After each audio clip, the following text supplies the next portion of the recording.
Welcome back to the Deep Dive. Today, we're going to unpack something pretty fundamental. Habits. How we form them, and maybe more importantly, how we change them. Specifically, we're diving into James Clear's, well, huge bestseller, Atomic Habits.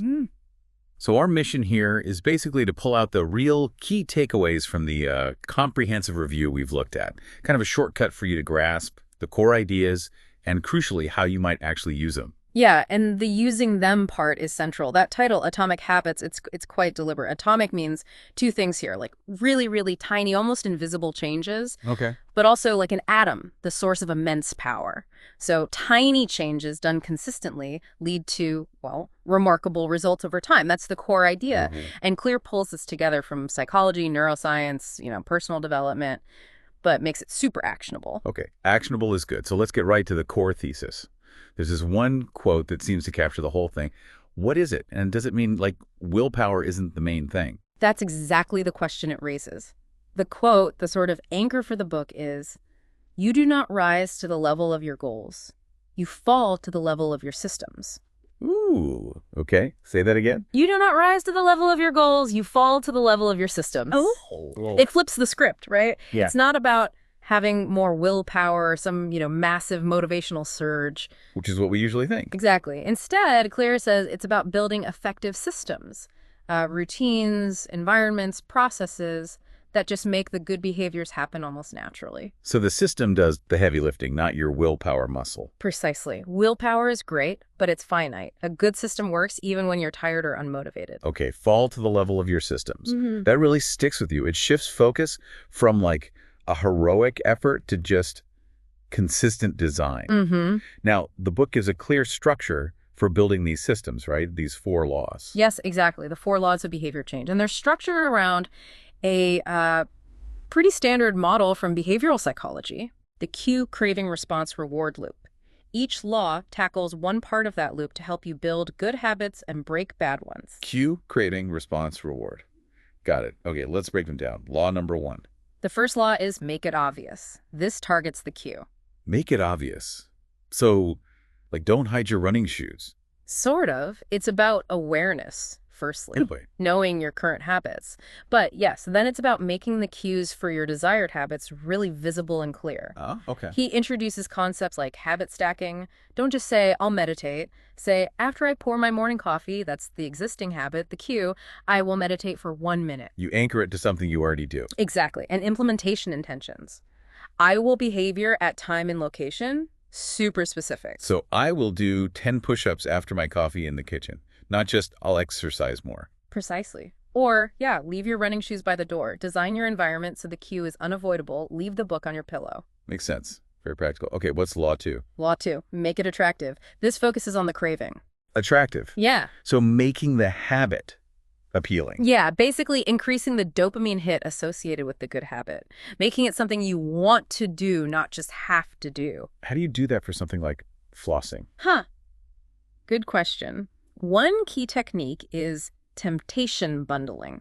Temptation bundling. You pair an action you want to do with an action you need to do. So maybe you only let yourself listen to your favorite podcast while you're flossing or exercising. Ah, I see. You bundle the want with the should. Exactly.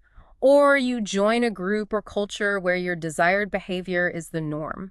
Seeing others enjoy it makes it more attractive to you. We're social creatures, after all. Right, the social proof aspect. Okay, obvious, attractive. What's next? Law 3, make it easy. This one is about the response. Make it easy. That sounds, well, easy. It's about reducing friction. Think about how many steps it takes to do the habit.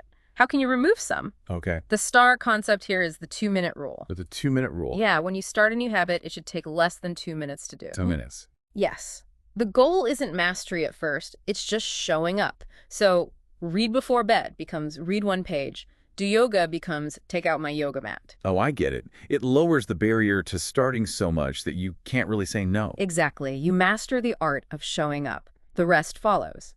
And this law also includes things like automating habits where possible. Like auto savings transfers. Perfect example. Or meal prepping. Reduce the effort required in the moment. Make the path of least resistance the good path. This is powerful stuff. Oh. Okay, so we've made it obvious, attractive, easy.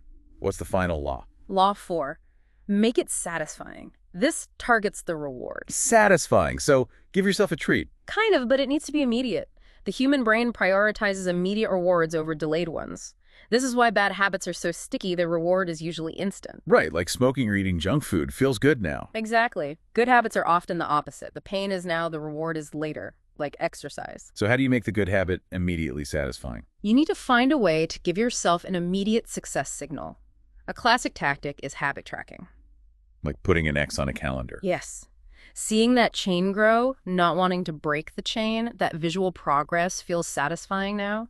It provides immediate positive reinforcement. Ah, so the tracking itself becomes the reward. It can, yeah. Or transferring a specific amount of money to a fun fund immediately after you do the habit. Something to close the loop right away and tell your brain, hey, that was good, do it again. Okay, that framework, obvious, attractive, easy, satisfying, is really clear. But you mentioned earlier it goes beyond just these mechanics. What are the sort of deeper ideas underpinning all this? Right. There are a few really big picture concepts that are, I think, just as important as the 4 laws themselves. Okay. First one is identity-based habits. This is huge. Identity-based. Yeah, most people focus on outcome goals. I want to lose 20 pounds. Claire says, flip that. Focus on the identity you want to embody. I am a healthy person. The who do I want to be? Exactly. Yeah. And then every time you perform a small habit aligned with that identity, like choosing a salad or going for a walk, it's like casting a vote for that identity. I like that. Each action reinforces who you're becoming. Precisely. It shifts the focus from deprivation or willpower to simply acting in alignment with who you aspire to be. Small wins build belief. Very powerful. Okay. And what else? Second big idea. Environment matters more than motivation. We touched on this with Make It Obvious and Make It Easy, but it's a core principle. Right. Design your surroundings. Yes. Clear is pretty blunt. Motivation comes and goes. Willpower is limited. Discipline is hard. But a well-designed environment gently guides you towards the right behaviors, almost effortlessly. So you don't need more self-control. You just need, like, fewer temptations around. Essentially, yes. Make good habits the easy, obvious choice, and bad habits difficult and hidden. Design beats discipline most of the time. Okay. Environment over motivation. Got it. Third is understanding the plateau of latent potential. This explains why people give up. The plateau of latent potential sounds ominous. Well, it's just the reality that results often aren't linear. You can be putting in consistent effort, going to the gym, practicing an instrument, but not see any significant improvement for weeks, maybe months. Yeah, that's super frustrating. It is, and that's the plateau. Your efforts are accumulating like potential energy, but the big results haven't broken through yet. People quit here thinking it's not working. Right before the breakthrough, maybe. Often, yes. Clear stresses the importance of trusting the process, staying consistent through this plateau, because that's where the compounding magic eventually happens. You have to persist when results are invisible. That's crucial for managing expectations. Okay, and the last key idea. Fourth is tracking and measurement. Simple, but powerful. We mentioned habit trackers for Law 4. Yes, but it's a broader principle. That old saying, what gets measured gets managed. Making your progress visible, whether it's X's on a calendar, a workout log, a savings chart, provides feedback, motivation, and proof that the small habits are adding up. It reinforces the satisfying loop. Identity, environment, plateau, tracking. Those are really solid pillars supporting the 4 laws. Definitely.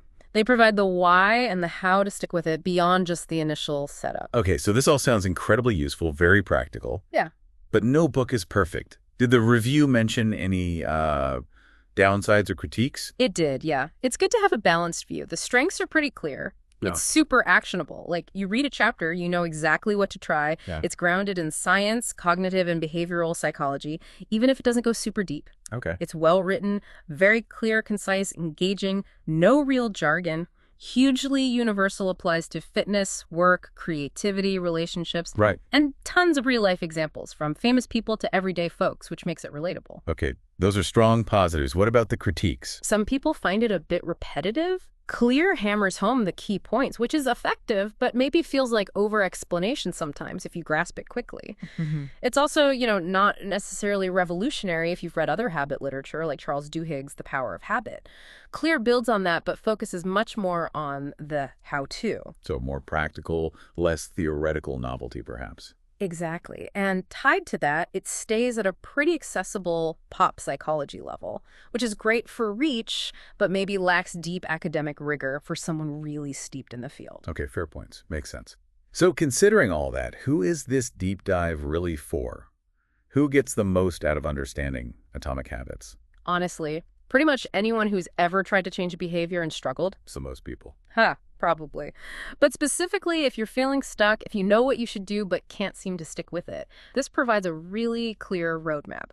Think entrepreneurs trying to build productive routines, athletes fine-tuning performance, students needing better study habits, professionals aiming for consistency. Anyone looking for practical, structured advice that works. Exactly. If you like clear steps, real-world examples, and a system you can actually implement tomorrow, this is likely going to resonate. Fantastic. Well, that was a really thorough deep dive. We've covered so much the power of those tiny atomic changes, the shift from goals to systems. Yeah, that core idea, fall to the level of your systems. In identity-based habits, voting for who you want to become. Plus, the 4 laws. Make it obvious. Make it attractive. Make it easy. And make it satisfying. A really solid framework. Absolutely. And maybe, connecting it all back, it leaves you with a pretty potent question to think about. Oh, yeah. What's that? Just this, thinking about who you really aspire to be. What's one tiny atomic habit you could start, maybe even today, that would cast a vote for that future self? What's one small vote you can cast today? That's a great question to leave things on, food for thought. We hope this deep dive gave you some valuable insights, maybe some inspiration. Thanks for joining us.